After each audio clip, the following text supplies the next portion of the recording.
നമസ്കാരം സാർ. ആ ഡേവിഡ് ഉണ്ടോ? ഓ അകത്തുണ്ട്. വർഗീസ് ഇവിടുന്നില്ലേ? ഓ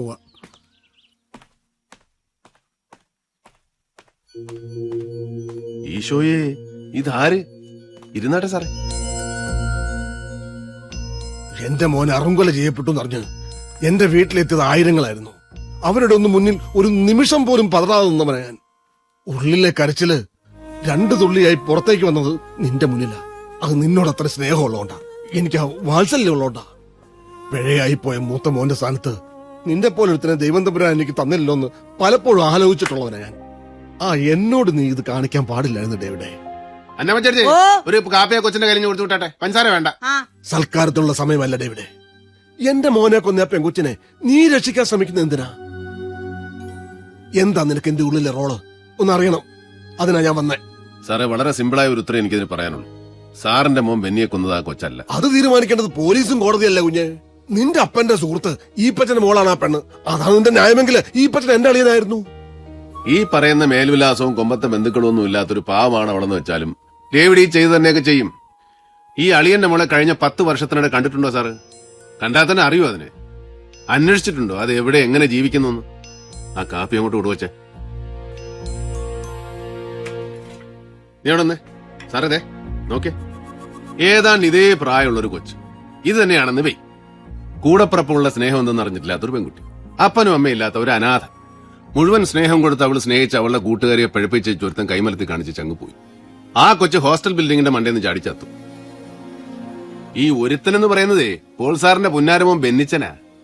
അവനെ അങ്ങ് തീർത്തേക്കാവെന്ന് വെച്ചൊരു കൊച്ചു പിച്ചാത്യമായിട്ട് അവൾ ഇറങ്ങുന്നു. അവളെ തന്തയ്ക്ക് പറഞ്ഞ അസല് കോട്ടയം നസറാണി പെണ്ണ. അവൾ ആ ഗുണം കാണിക്കും, അത് ചോരയുടെ.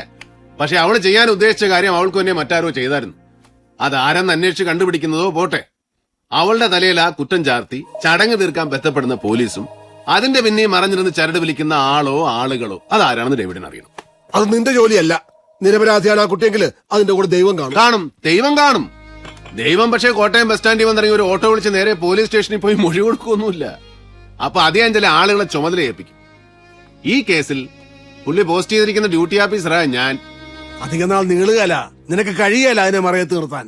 ആര് പറഞ്ഞു സാറേ മറയത്താന്ന്? അതിന് ഞാൻ നല്ല വെട്ടത്തല്ലയോ നിർത്തിയിരിക്കുന്നേ. പിന്നെ ശരിയാ, ഒരു ദിവസം ഞാൻ ഹാജരാക്കും. നീതിയും ന്യായവും നടക്കുന്ന എനിക്ക് ബോധ്യമുള്ള ഒരു സ്ഥലത്ത് ഞാൻ അവളെ കൊണ്ടുവന്ന് നിർത്തും. ചെറുക്ക, ഈ അവിവേകം കൊണ്ട് നീ സൃഷ്ടിക്കുന്ന ശത്രുവിന്റെ പേര് MC പോൾ എന്നാവുന്നത് നിനക്ക് ദോഷം ചെയ്യും. അതൊരു ബഹുമതിയാ, എനിക്കല്ല. മലങ്കര കോൺഗ്രസിന്റെ മാർപ്പാപ്പ MC പോളിന് അഹങ്കാരത്തോടെ പറയാം, എനിക്കൊരു ശത്രുവുണ്ട്, ഡേവിഡ് ജോൺ കൊട്ടാരത്തിലെന്ന്. എനിക്ക് പക്ഷെ മറിച്ചാ തോന്നുന്നേ. ചിരക്കൂടെ മൂക്കാനുണ്ട് പോൾ സാറേ നിങ്ങള്. മോനെ കുത്തിമലത്താൻ പോയവിടെ കയ്യിൽ നിന്ന് കാപ്പി വാങ്ങിച്ചു കുടിച്ചോണ്ട് പോകുന്ന പോക്ക് കണ്ടില്ലയോ? ഈ രാജ്യത്തെ ഏതൊരു അഭിഭാഷകന്റെയും സ്വപ്നമാണ് സുപ്രീം കോടതിയിൽ തന്റെ പ്രാവീണ്യം തെളിയിക്കുക എന്നത്. ആ മഹത് സ്വപ്നം 4 നൂറ്റാണ്ട് കാലം പ്രാവർത്തികമാക്കാൻ കഴിഞ്ഞ ശ്രീ നാരായണ സ്വാമി അദ്ദേഹത്തിന്റെ അഭിഭാഷക വൃത്തി ആരംഭിച്ചത് കോട്ടയം ജില്ലാ കോടതിയിലാണ് എന്നുള്ളത് നമുക്ക് അഭിമാനകരമാണ്.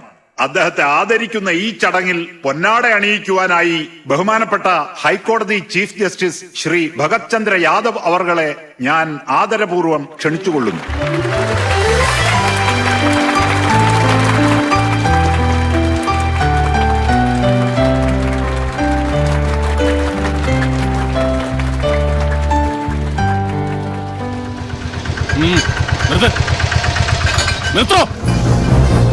സോഡയാ സാറേ? രാജഗോപാൽ സാറേ, ക്ലബിലേക്കുള്ള സോഡയാ. Johnny sir. സർ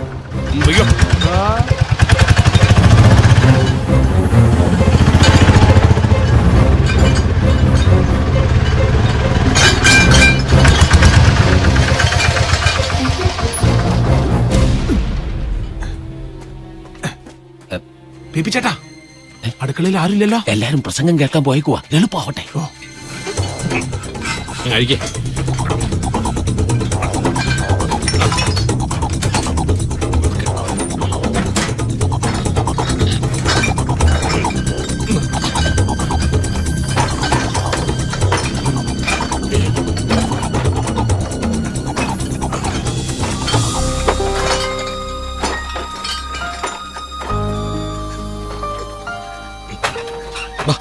വേഗം ഇറങ്ങി വാ, വാ. ഇനി വാ ചെല്ല്, ഇതിലെ പോ.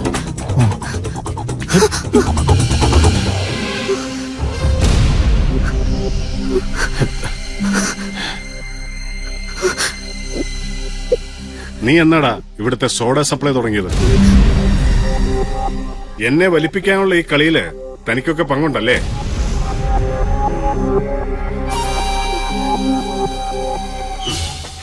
വാടിയുടെ മാറിക്കിടാ. അണ്ണാ അവളെ അങ്ങ് വിട്ടേക്ക്. ഉവ്വ വിട്ടു. 2 തവണ ഈ കൊച്ചുകാരനെ ഞാൻ ഫുള്ളായതാ. 2 താൻ എനിക്കിട്ട് വെച്ചു. ഇനിയും ഞാൻ ഇവിടെ വിടണം അല്ലാടോ? പറയുന്ന കേക്ക്. അവളെ ഞാൻ ഇവിടെ കൊണ്ടുവന്നെങ്കിൽ അതിനൊരു ഉദ്ദേശമുണ്ട്. ഡേവിഡ്, തന്നെയും കൂടി ഞാൻ പൊക്കേണ്ടതാ. ഞാനത് ചെയ്യാത്തത് ഇപ്പോഴും നിന്നെ എന്റെ ഫ്രണ്ടായി കാണുന്നോണ്ടാ. ഒട്ടമ്മക്കല്ലേ എനിക്ക് തനി പോലീസുകാരനാകേണ്ടി വരും. അതിനു മുമ്പ് ഞാനൊരു തനി കോട്ടയം കുഞ്ഞച്ചനാവൂ. സുഖു, സ്റ്റോർ റൂമിന്റെ വാല് തുറക്കണം.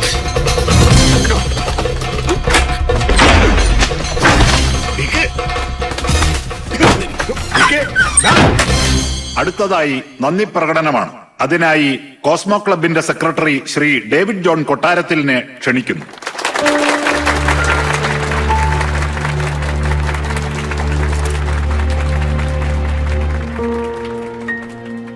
നീതിപീഠത്തിന്റെ പരമോന്നതിയിൽ ഉപവിഷ്ടരായിരിക്കുന്ന നിരവധി പേർക്ക് മുന്നിൽ അഭിഭാഷക വൃത്തിയുടെ അന്തസ് എന്നും ഉയർത്തിപ്പിടിച്ച് കർമ്മബദ്ധരായവരുടെ മുന്നിൽ ഞാൻ എന്താണ് പറയേണ്ടത്?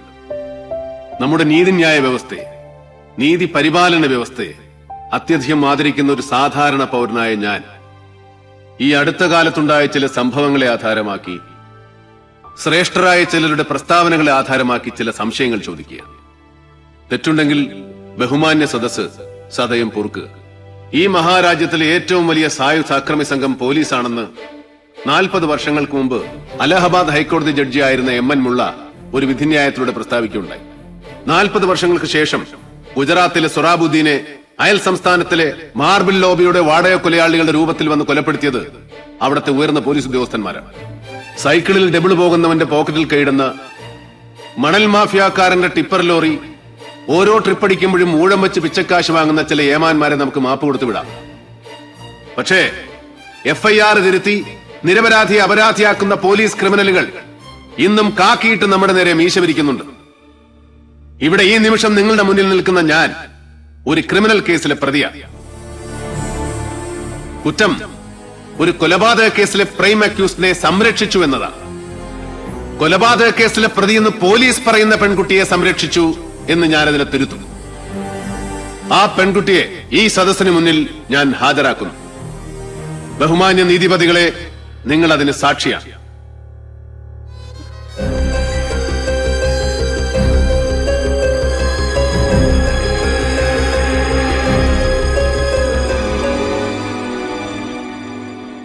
ഡോക്ടർ ബെന്നി പോളിന്റെ വധവുമായി ബന്ധപ്പെട്ട് പോലീസ് തിരയുന്ന പെൺകുട്ടി ഇതാണ്.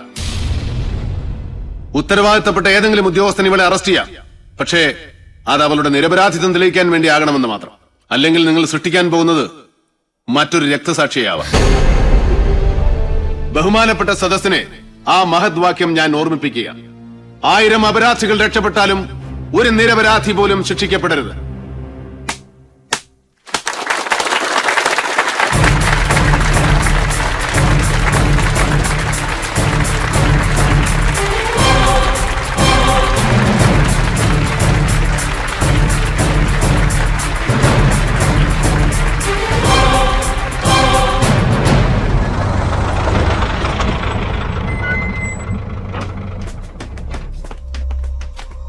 ഇങ്ങോട്ട് ഇറങ്ങടി, നടക്ക്.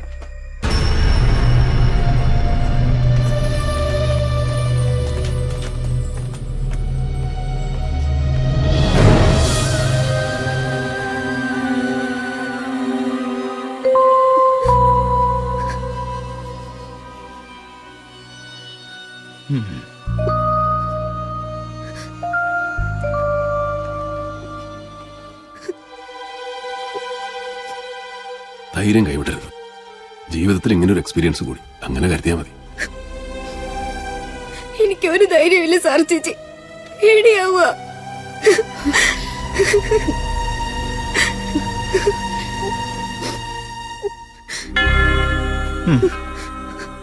ഈ ബൈബിള് വെച്ചോ, ഒരാശ്രയത്തിന്.